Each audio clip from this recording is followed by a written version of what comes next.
नमस्कार, कामतगिरी अभय न्यूज में आप सभी दर्शकों का स्वागत है और मैं हूं सोफिया। अब डालते हैं एक नजर आज के मुख्य समाचारों पर। मिलते हैं छोटे से ब्रेक के बाद और आप देखते रहिए अभय टीवी। सहज भुज फूड प्रोडक्ट प्राइवेट लिमिटेड की पेशकश गोपी श्याम मसाले।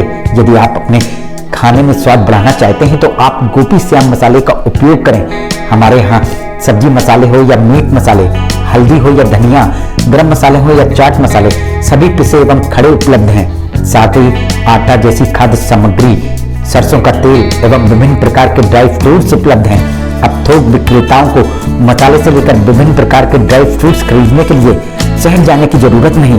शहर के थोक रेटों से मुनासिब रेटों में थोक विक्रेता हमारे यहाँ से खरीदारी कर सकते हैं। तो देरी किस बात की, आप अपने खाने का स्वाद बढ़ाना चाहते तो हमारी दुकान आइए और खाद्य सामग्री ले जाइए। पता गोपी श्याम मसाले, मुकुट बिहारी चौराहा, बैंक कॉलोनी के पास, कपसेटी करवी चित्रकूट।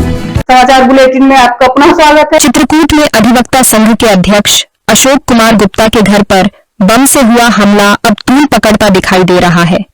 इस मामले को लेकर 3 अक्टूबर को कचहरी के अधिवक्ता संघ के हाल में अध्यक्ष के घर में बम से हुए हमले को लेकर हुई थी इस बैठक का कुछ अधिवक्ताओं ने किया था बहिष्कार। बैठक के बहिष्कार करने वाले अधिवक्ता बैठक में आए जरूर थे, लेकिन उन्होंने इस मामले में अधिवक्ता संघ के अध्यक्ष अशोक कुमार गुप्ता के घर में बम से हुए हमले को लेकर साथ देने से साफ साफ इनकार कर दिया था। ये बैठक बुलाया था अशोक गुप्ता ने, सारे लोग अध्यक्षता गए। इसके बाद ये हुआ कि ये बैठक किस लिए बुलाया गया, उसने बताया कि मेरे ऊपर क्या कहती है घटना घटी है। हमने कहा कि जब हमारे ऊपर घटना घटी है तो मैंने प्रार्थना पत्र दिया था कि मैं 3-4 बार का अध्यक्ष रह चुका हूँ और आप मुझसे नहीं मीटिंग हुआ है। अब तो उसको दबा दिया गया। आप तुम्हारे ऊपर क्या कहते ऐसी घटना घटी है, जो कि घटना कुछ नहीं घटी, ये स्वयं घटना घटित कराया है। इसलिए कराया है कि उनको गनर मिल जाए, मेरे लड़के को रिवाल्वर मिल जाए। इसलिए इसमें क्या कहते तमाशा करके अध्यक्षताओं का सहयोग लेकर और अध्यक्षता संघ को फंसाकर इसके जो कार्य है ये गलत है। आप लोगों ने कई बार पेपर नहीं पढ़ा, इसका लड़का क्या कर रहा है समाज के प्रति। इसके विषय में आप देख रहे हैं कि अवैध कमाई कर रहा है, अवैध मकान बन रहा है। किसी पत्रकार साथी ने अगर इसका क्या कहते हैं इसकी चरित्र के विषय में निकाला तो उसकी FIR कर दिया।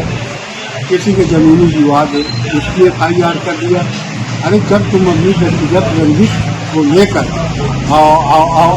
FIR कर रहे हो तो अध्यक्षता संघ की क्या जरूरत है। अध्यक्षताओं को आपने क्या बिल्कुल शिक्षित समझा है कि उनका सहयोग लेकर मैं पैसा खर्चा करके और जिस प्रकार अध्यक्ष हुआ है उस प्रकार से क्या कहते हैं मैं अध्यक्षता संघ में करके क्या सफल हो जाएगा, कभी जीवन में सफल होगा। अब कोई भी अध्यक्षता इसके पक्ष में नहीं है।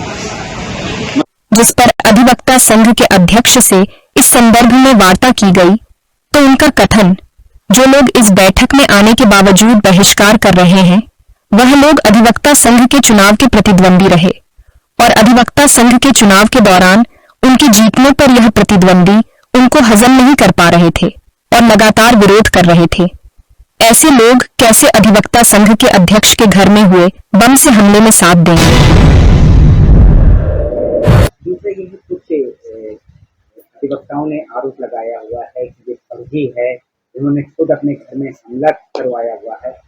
कुछ अधिवक्ता आपकी मीटिंग में भी शामिल हुए थे लेकिन वो आपके साथ नहीं है, उनका भी ये आरोप है। सारे मीटिंग में जितने अधिवक्ता आते हैं पांचों उंगली बराबर तो नहीं हो सकती। मीटिंग में सभी आए, सभी अपने विचार किए। अब मेरे तो विरोधी जो मुझसे चुनाव लड़ रहे थे काफी कुछ बोलते रहे चुनाव के बाद, लेकिन उसके बाद जो चीज सामने है वो सामने आ गई। वही ऐसी चर्चाएं जोरों से उठ रही हैं कि अधिवक्ता संघ में 2 फाड़ हो गए हैं, जिस पर अधिवक्ता संघ के अध्यक्ष का कथन, ऐसी कोई गुंजाइश ही नहीं है, अधिवक्ता संघ एकजुट है। बम फेंक रहा है आदमी और 2 मोटरसाइकिल वाले जा रहे हैं आगे, एक चौराहे के आगे निकल करके 3 आदमी, एक रेकी कह रहा है तो ये सब कैसे घटना है, ये तो दिखाई पड़ती है ना, सामने सीसीटीवी फुटेज में कैसे आ गए ये लोग। देखिए ये सब ऐसे लोगों का काम है जो हमलावरों के साथ मिले हुए हैं, इसलिए इस तरह की बातें उनको बचाने के लिए प्रयास किया जा रहा है, लेकिन इसमें कोई बचेगा नहीं। अधिवक्ता संघ के अध्यक्ष पर यह हमला नहीं हुआ, ये अधिवक्ताओं की गरिमा पे हमला है। और न्याय पाने के लिए तत्पर है और वह तब तक आंदोलन करेंगे जब तक पुलिस घर में हुए बम से हमले का खुलासा नहीं करती। आगे किस तरह की, जैसे खुलासा जल्द नहीं होता है तो किस तरह का अभी तो देखिए माननीय पुलिस अधीक्षक को, मुख्यमंत्री को सभी जगह ज्ञापन दिया जा रहा है कि ये खुलेआम लोग आकर के किसी के घर में बम फेंक जाएं और उसके बाद अगर खुलासा नहीं होगा तो अग्रिम रणनीति तैयार की जाएगी। किसी भी तरह पुलिस को इसका खुलासा करना पड़ेगा। आखिर में डालते हैं एक नजर आज के मुख्य समाचारों पर। अब हमें इजाजत दीजिए, अगले समय हम फिर हाजिर होंगे पुनः कुछ खास खबरों के साथ। नमस्कार और आप देखते रहिए अभय टीवी।